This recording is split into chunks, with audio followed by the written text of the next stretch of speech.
All right, guys. So I hope you all had the chance to see the brochure, and I'm pretty sure you know what we are going to discuss today.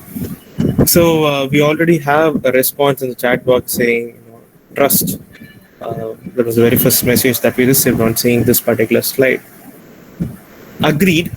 It is the most important element of any relationship, and not necessarily romantic relationships. Be it anything, friendship or any familial relationship. You know, trust is the most important element. But it is also the most easily damaged part.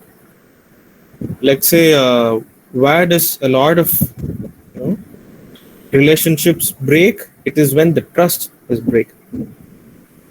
Right? When that is damaged, then it is very hard to handle trust. But in a lot of areas, in a lot of circumstances, like I really appreciate the comments coming in. Like I completely agree with every component that is being mentioned there, because they are all crucial to a healthy relationship. It is very important to have those elements in a functional relationship. But as I was saying, if trust is broken, then it is quite hard to stabilize the relationship. Okay? But for in a lot of instances, we don't know what makes and what breaks trust. That is very important.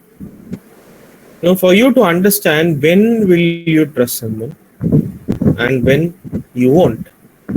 It is very important. Say, if we clearly have a criteria, if you do A, B, C, D, E, I'll trust you. Do we have such criteria?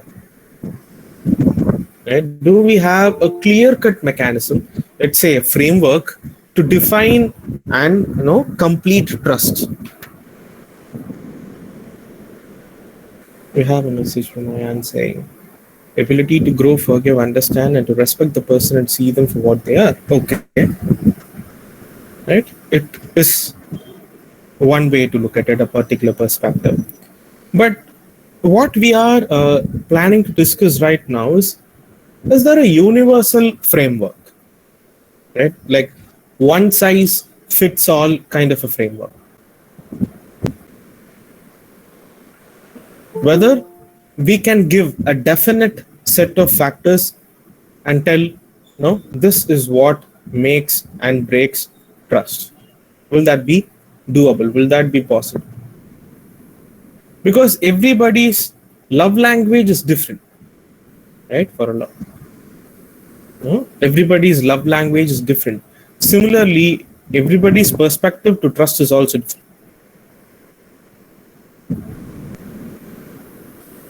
Vulnerability could be one. Let me post a question to the set of participants here.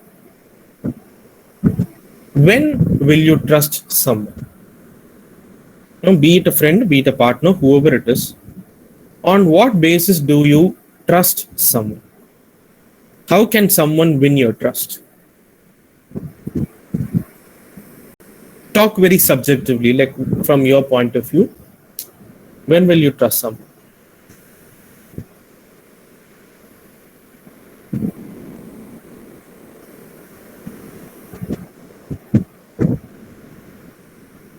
When they are honest, okay. Being authentic. When they do what they say, great.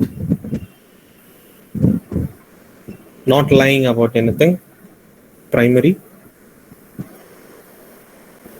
Proving by action and not just by words.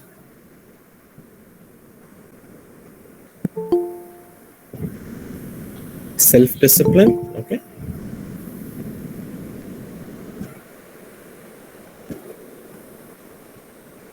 Honesty.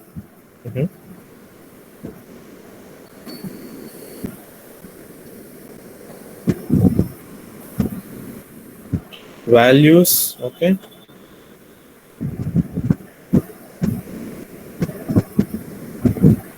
When will you trust someone? How can someone win your trust? Sincerity on words and action, understanding, be same as in their character. Okay, consistency, cooperation. Mhm.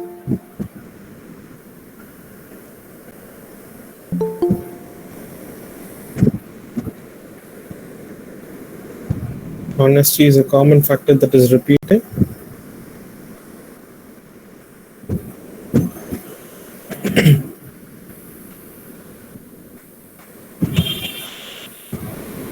Friendship.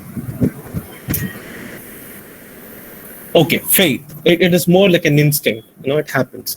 We have that instinct so that we can be like, okay, I can trust this person. It happens when outer and inner are same.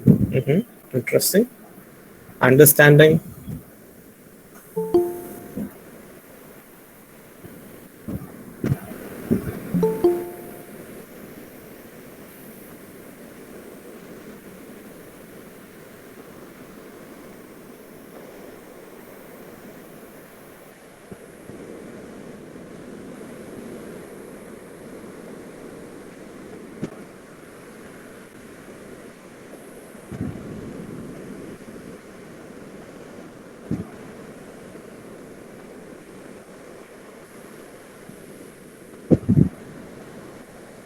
Consistency in efforts.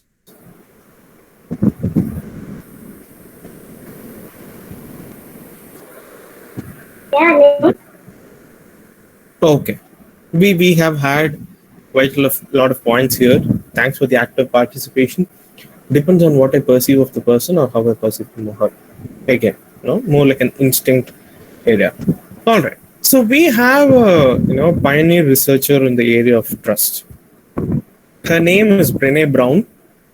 She's an American researcher, a professor, an author, and she has you know, done a lot of research on vulnerability. She has got research. Yeah. So Brené Brown had the idea, and she came up with something known as trust factors. Factors of trust. It is known by an acronym, namely BRAVING. BRAVING is the acronym, and it stands for seven factors. So when we are planning to discuss a universal framework, when we want a one size fits all idea for defining trust, we can follow Brené Brown's trust factors. So she says there are seven crucial factors in trust, and if any one of those areas are disturbed, then it will disturb the equilibrium in terms of trust. So the very first and again important element in trust is boundary, right? See, boundaries are very simple. Boundaries are making clear what is okay, what is not okay, what is allowed, what is not allowed, and also it is better if we say why it is so. Why is something okay for you, why is something not, right? Like say boundaries, whenever you breach a boundary, then you will see a breakage in trust. The problem with boundary is that it is supposed to be established in the very beginning of a relationship, but that is where we fail. Huh? Like say what we call as the honeymoon phase, the very beginning of a relationship, that is when you're supposed to establish boundaries and set very clear marks, what is right and what is wrong, what is allowed and what isn't. Say in that lovely phase, or in that honeymoon phase, People give a lot of freedom. You want to use my social media? Yeah, here it is. You want my WhatsApp access to my WhatsApp? Yeah, it is open. You know? People want to show as if they are an open book. So by being an open book, the problem is that they do not define a boundary at all. Right? They do not define a boundary at all. But once things kickstart, and as they propel forward in the relationship, and later when they start feeling that a bit of breathing space could be better, a bit of privacy could be helpful. And at that point, when you go try talking to your partner regarding that, they'll assume as if you have changed. No, no, there is something wrong with you. You have changed. You are very open in the beginning. Now you are starting to bring in no differences. I can't accept this. There is something fishy. Right? So it is always hard to establish a new boundary when the relationship is already going on. So it is always better to establish it in the very beginning, like say ground rules for the relationship. Only then it can be practiced. Bringing it in between is quite problematic. But say a person has set up a boundary, like if I tell my friend, let's say if you want to use my phone, you can feel free to use it in my presence. Right? You can very well use my phone, but in my presence. So that is a boundary that I'm setting. Right? When I am there, and if you want to use my phone, go ahead. But when I'm not there, don't touch my phone. I don't prefer it to be used when I'm not there. And one fine day, when I find that my friend has breached that boundary. So when I was out to get a delivery, or when I was, like say going to fetch something to eat, and in the meanwhile when I come back, I find that my friend is using my phone. So there is a breach in boundary. So how will I trust him the next time? I'll start questioning, has this been always the case? Right? Was this the case always? So every time in my absence you are using my phone? Or how will I be able to feel comfortable to leave my phone in the desk before leaving anywhere? So a boundary has been set. It has to be acknowledged. It has to be respected. If it is breached, if there is a disturbance to the boundary, if the boundary seems altered, then it is difficult to trust the same person again. So acknowledging and being operating within the limits of the boundary is very, very important for someone to trust. Like I can spend how much of a time I want with this person, because I always know they'll stay within their limits. And that is the kind of trust that they place on you.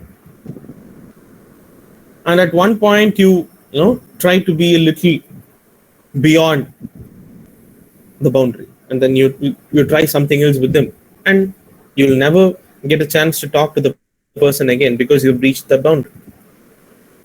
Right? So when it comes to trust, establish boundaries in the very beginning, acknowledge and respect the boundaries, and only then trust can be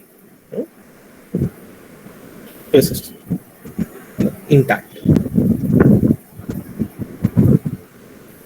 The second element of Brené Brown's trust factor is reliability. Like a lot of comments were saying how someone has to act the way they speak. Right? You said something, you do the same thing. Only then I'll trust the same person. Like I don't trust words, I only believe in actions. It is a very common perspective. So when it comes to reliability,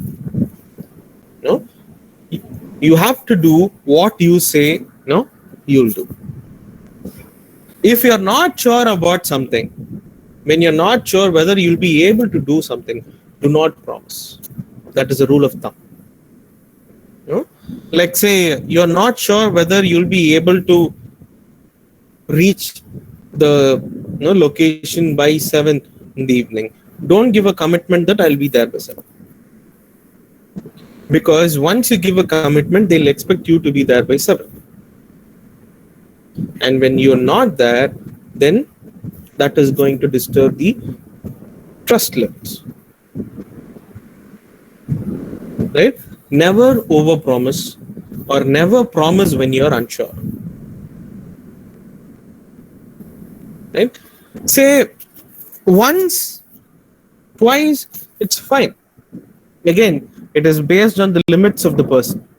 But once or twice, somewhere due to situational factors, you are not able to do what you promised to do, it is fine. I think people would understand. But then if you've made that a pattern, when you're consistently not doing what you promised, they won't trust you. When the father always commits that this weekend I'll definitely be with you. This weekend I'll definitely take you out for an outing. We'll go to the nearest park and we'll spend our Sunday there. But then you're not able to do it. So this has been happening for a month now. And again this week, if you tell your daughter that Papa will definitely take you for an outing tomorrow, she'll be like, no, I don't trust you. Papa will always say the same, but he'll never do it. That is nothing but loss of trust. No? Because you aren't doing what you're saying. You have to be reliable. Your words have to be reliable. It's like you promise something, no matter what, at any cost, you deliver it. So always be cautious before promising, and always be cautious before overpromise. Like it is much better if you don't promise when you're happy. That is a common error again spotted. When everything is going great, when you're extremely happy, that is when you end up promising. Even at the back of your mind, you'll know it will not be done. You'll know that it is not possible. But still, you wouldn't want to spoil the mood of that particular moment. So you'll be like, yeah, sure, I'll do that. But later on, when the moment is there, when the moment is live, and when you're not able to do, trust is gone. So reliability is the second key, the second factor for trust. Accountability. You have to own your mistakes. Being accountable is a key. Say, whenever you do something wrong, you have to say, yes, I did it. And you have to be sorry about it, like you apologize and do something to patch it up. Right? It's not like, yeah, I accept that it is my fault and I'm sorry for it, but then I can't do anything about it. This is not the attitude. Right? When you understand that you're wrong and when you take ownership of it and you're apologizing for it, then also try to make some amends for it. Right? Some way to patch up it. Whenever there is a mistake, and whenever you try to put it on the other person, then how will you expect them to trust you? Right? You never take ownership of your actions, your words, and you try to manipulate them, you try to change it, alter it, fabricate it, then trust is at stake. Definitely at stake. Say there was an argument, it got heated up, and in that moment you said something which you shouldn't be saying. You said something very mean, right? You said something that is very disturbing. You shouldn't have done that in the first place. That is not something expected out of you, but still you said it. Instead of manipulating the entire scenario, saying, no, I never said that. No, I never used such a word. I didn't mean to say so. No, that is not my intention. Instead of doing all these kind of manipulation and fabrication, it is much better to accept, yes, I said that. And it shouldn't happen after so much of debate and convincing. You have to accept it then and there immediately that, yes, I said it. And it has to follow an apology. Right? And you have to understand apology is a sorry with a promise. Right? Whenever you are apologizing, it is a heartfelt sorry and a promise that you will not repeat this again. Right? It is not like how many ever times I commit a mistake, I'll come back asking sorry and I'll be no okay, and you also should be fine with it. No, it doesn't work that way. When you accept that you've committed a mistake and you also apologize for it, then it is an unwritten promise, that you'll not repeat it again. And you also have to try to make the ends meet somewhere to compensate for it. Say you accept it, you apologize, but then you repeat it. How will they trust you? Say your wife is not fine with you drinking. Initially, you were denying the fact that you are drunk, but then you ended up, accepting. Yes, I'm drunk. It was a social situation. I had to. Right? So somewhere you're drunk, and then you're like, sorry, I won't do it again. But in the very same week, she again finds that you're drunk. So how do you expect her to trust you again that you'll not drink? Right? So you stood accountable, but then you repeated the same thing. Right? So you broke the promise again. The trust is at stake again. Fourth component is vault. Because a lot of damage to the trust happens when you believe somebody so well. Let's say 200%, you believe someone to 200%, and you tell them, a secret. You tell them something which you believe that it will stay only with them, and then you find that the content is being shared all over. When you believe that it will stay within the two of you, and then you happen to find it everywhere, when the promises, when the secrets are not kept as a secret, that is where a lot of damage happens to trust. So that is what we call a vault. So you might have a question. What can I share? What can I not? Right? What can I share and what can I not share? It is more understandable. It happens. Right? But it is very clear. You shouldn't be sharing information or experiences that are not yours to share. Right? If it is not something that happened to you, if it is not something of your first-hand experience, then you don't have the right to talk about it. Say, you have a colleague in your workplace, and your colleague happened to, feel a little down, and they happen to discuss something about what is happening in their family and what is pulling them down. Right? Could be an internal conflict in the family, and that is disturbing your colleague a little. They just felt like sharing, and they opened it up to you. The next day, when they come back to office, another colleague goes up to them and asks, hey, I heard that your family is a little, on a rough patch. Is it things okay right now? What will be their reaction? Right? Just imagine how it will feel to them. So they had a feeling to open up, and they just shared. and you ended up sharing it with other people. It is not your primary experience. It is not something happened to you in the first place. But then you weren't bothered. You just opened up to other people. So now the colleague will never trust you again. They'll not share a single word with you. Trust on you is gone. That is definitely gone. Huh? Like when someone is saying something to you, they need an assurance that it will be kept. It has to be kept confidential. So they are sharing something personal, they are sharing something confidential. It has to be kept as a secret.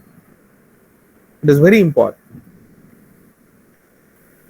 You have to be the vault of the person. The problem here is they consider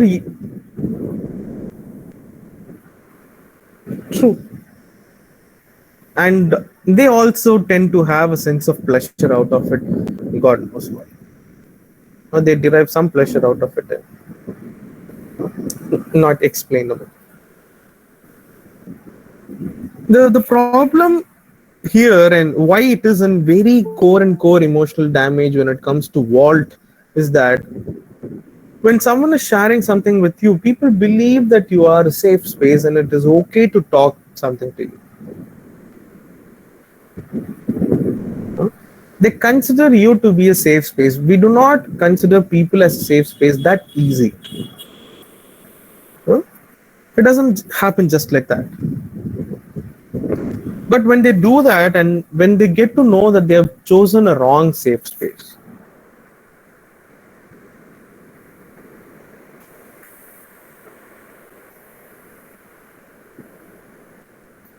so that is something that we'll put up clearly in the counseling contract.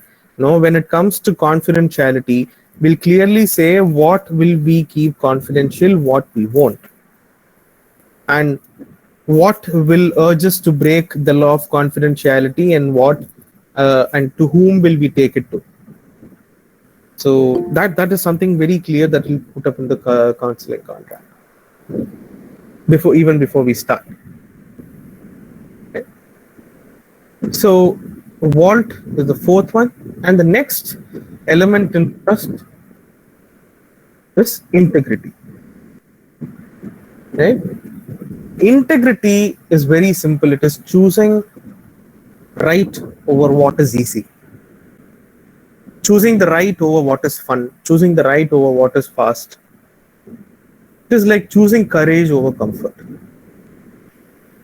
The most important aspect about trust is that the most important fact is that you have to practice your values before you start professing them. Okay, we have a message here. Starts to feel unsafe. It takes so much time and effort to open up to a person, and when we see that information mentioned to other people.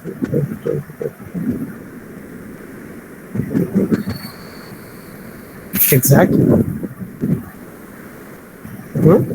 So that is what I said by meaning safe space. We thought it is a safe space, that person is our safe space, and it's okay to disclose with them, and we get to know that the entire idea is wrong. So integrity is where, let's say you have set of rules. The rules are rules for all of us, right?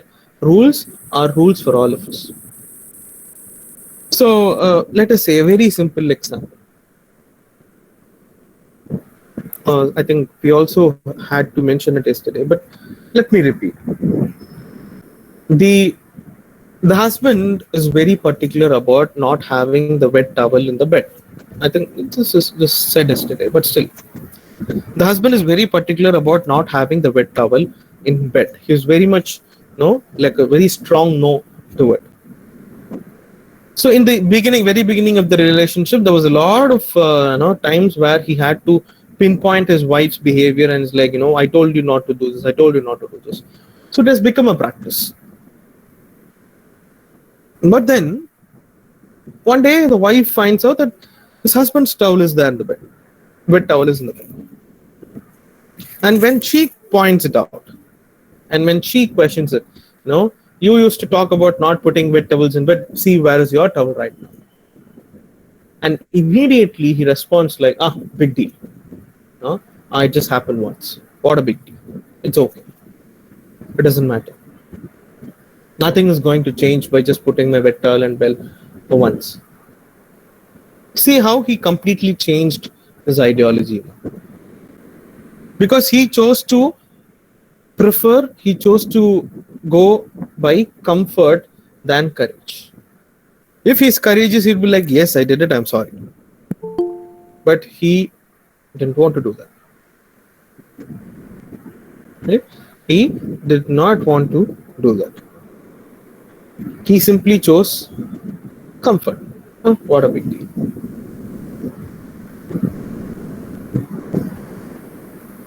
So always, stand by the rule, and we can't alter it at any time. We have to show consistency. And when you talk about a value, it has to be practiced, not simply profess it. And a rule is a rule for all of us. Certain pointers to be mindful of about integrity. Non-judgmental.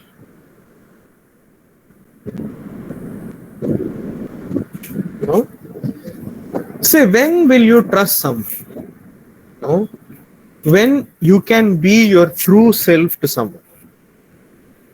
When you are not afraid of receiving any judgments. When you are not, feeling cautious and restricted to talk. When you are very open about everything and anything. Like, I can talk about what I feel like, I can ask for what I need, and you can ask for what you need. We can talk about whatever we feel like without any judgment. That is trust. I can talk to my friend about any X, Y, and Z, and he is not going to judge me for that because I trust him. And vice versa. Right? Because we do not trust everybody. We have a handful of people who we trust. So that handful of people are who we believe are the non-judgmental ones in our life. And when you find that that chosen bunch of people are also judging you based on what you talk, you will feel disheartened. Right? Again, that is more like what happens with Walt. In the safe space is disturbed, trust is disturbed. Right? Definitely, it is linked.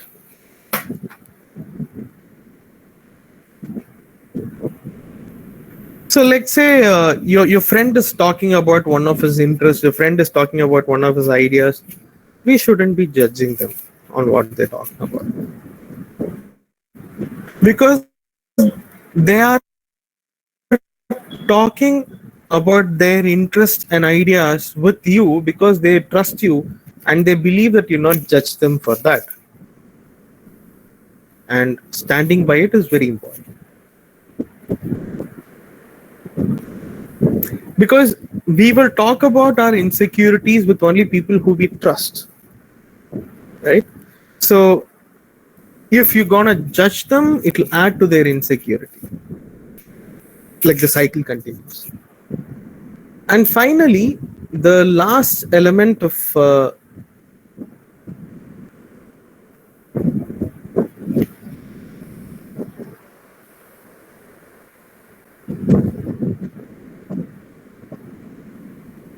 yes, it can be constructive feedback. That is completely fine.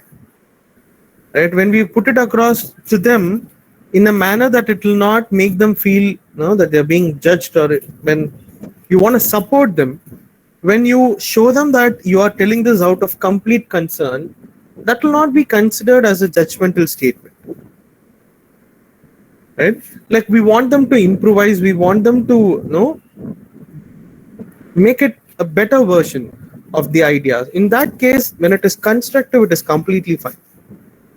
When no you start by talking about what is wrong with their idea and you try to put them down, that is being judgmental, right? But instead of putting them down, when you appreciate them for the thought process, and then you give in your constructive feedback for them to improvise, good to go. That is completely fine. So taking it in a positive sense, proceeding in a positive sense is completely fine.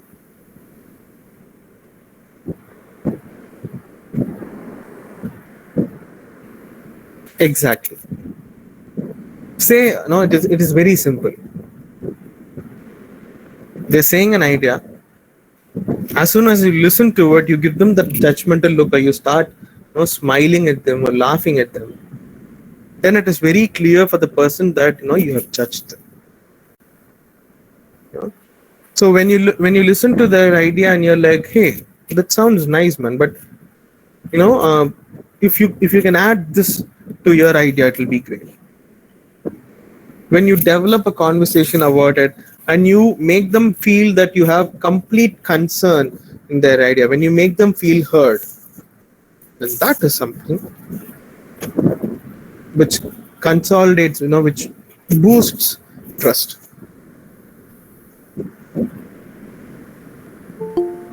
Yeah. So finally, generosity. Uh, Say we shouldn't limit ourselves when it comes to a relationship. Say when you look at the word generous, it is natural tendency for us to think of money. We have to be generous in terms of money. We should expend, increase our expenditure or spend a lot. But that doesn't stop there. When it comes to generosity, you can be generous with your time. You can be generous with your love, with the affection. You can be generous with your words. You can also be generous with your resources. And that is one way of showing that how important they are for you, and that again builds trust. Like being calculative, for example,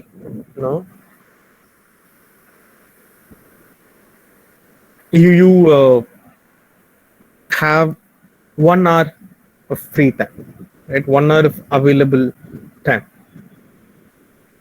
But in the 1 hour, if you go on to like spend that 1 hour completely with your friend or your partner, whoever it is, like when you're generous about the time that you can spend with them and not limit it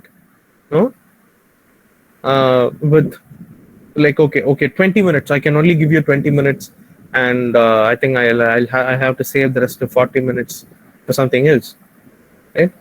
When you are very calculative about everything, then people will not be considering you to be in their safe space list. They'll keep you in their acquaintances list or best friends list, but not in the safe space list, because you're always calculative. You're very calculative of the time that you spend with your friends and family. You're very calculative of the money you spend for them, calculative about the exchange of words or exchange of ideas. When you do everything in a calculated, you know when you knew you're very calculative this way, then they'll not trust you. Okay, the friends are back here. What if the person is generous with everyone and distribute the time?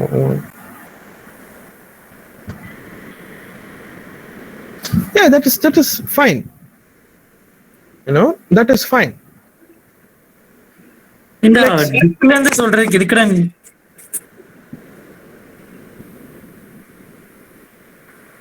okay, I think Janet got a little more curious there.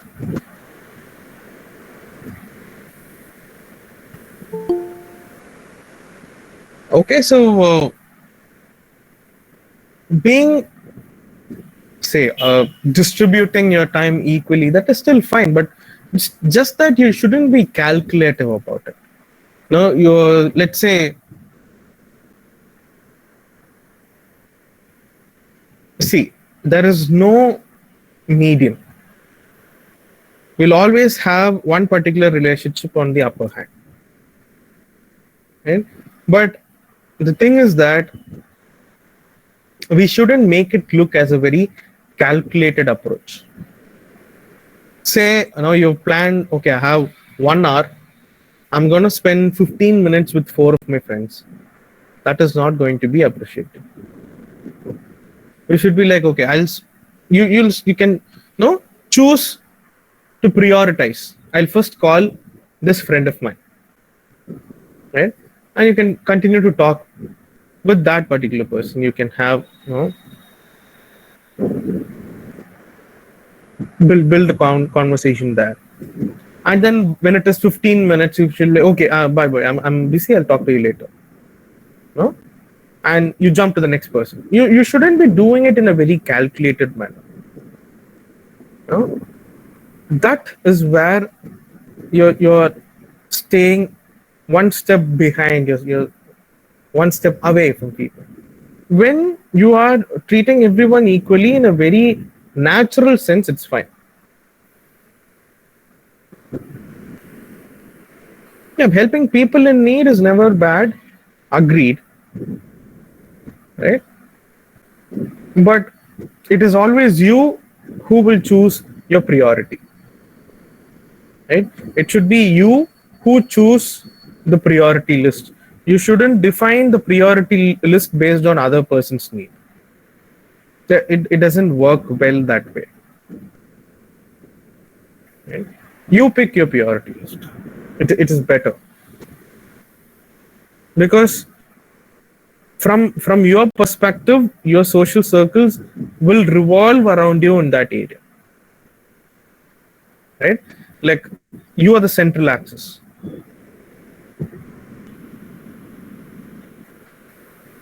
Exactly. See, as I said, there is no central stance. There is no medium. You somewhere have to pick a choice, this or that. So priority is very common. It is very natural and it is very right. But don't make your priority list based on the needs of other person. You make your priority list based on what you feel like doing. That is the central idea that I'm talking about.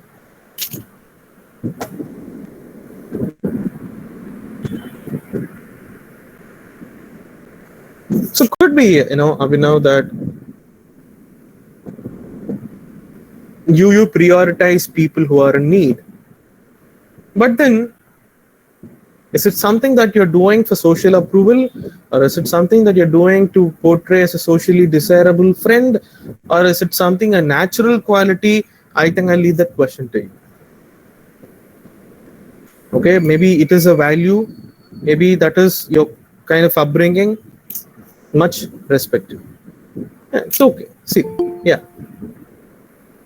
If it is natural, if that is the way you think, it's okay.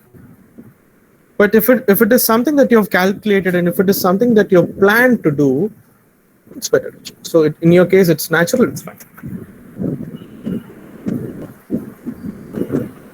Okay. Yeah, so we have to give in as much as we can to show that you are into that person. That is when they'll believe you. Okay? That is when they'll start trusting you. Given as much as you can. Don't be calculated with any fact. See, prioritizing yourself, having a sense of self after, like going beyond a sense of self doesn't work. You'll have to prioritize yourself and then you'll think of others. You can be generous. It is all natural. When you're calculative in every point, people won't trust you. Because it is completely, very, very artificial as an approach. So, whenever, the next time, whenever you try to talk with someone, or say, whenever you get to know, or someone says, my trust is broken. It is very simple. You have to find out which of the 7 areas are disturbed. It'll either be a breach in boundary, or the other person is not reliable, or they are not being accountable, or they would have broken a secret, vault is broken, they're not maintaining integrity, or they're being judgmental, or they're being very calculative. This 7 factors will make trust, and these are the 7 factors that are crucial, right, to build trust. So if there is damage to any one of these areas, then you'll see a damaged trust. And it is not necessary that it has to go in the same order. For some people, integrity could be the major element, and others could be minor. So the ratio is different for different people, but these are the core components.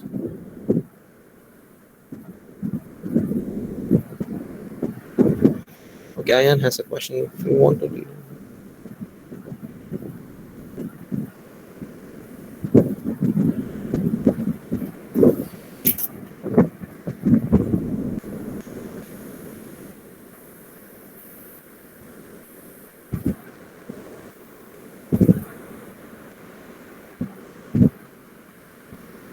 See, when you make such a choice, it is fine. No, it is not going to be very artificial. Particularly when you say that you're trying to relearn and you're planning to make that choice, it is fine. It's good.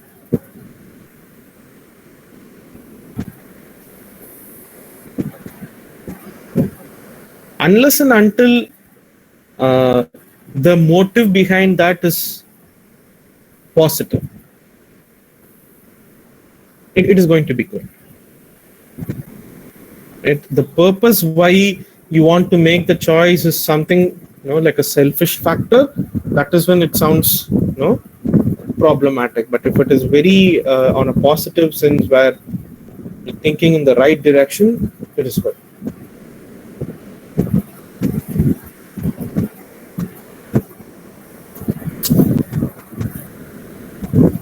Yes. So, do we have any other questions here? Anything about uh, factors of trust?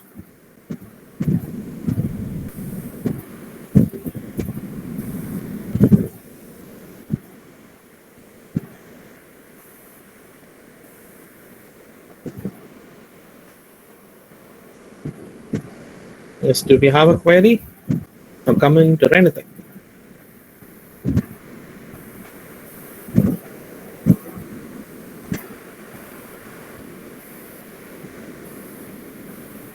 Okay. Then I assume that there are no questions. We'll wind up today's session, and I'll meet you all tomorrow for the final session. See you all. Take care.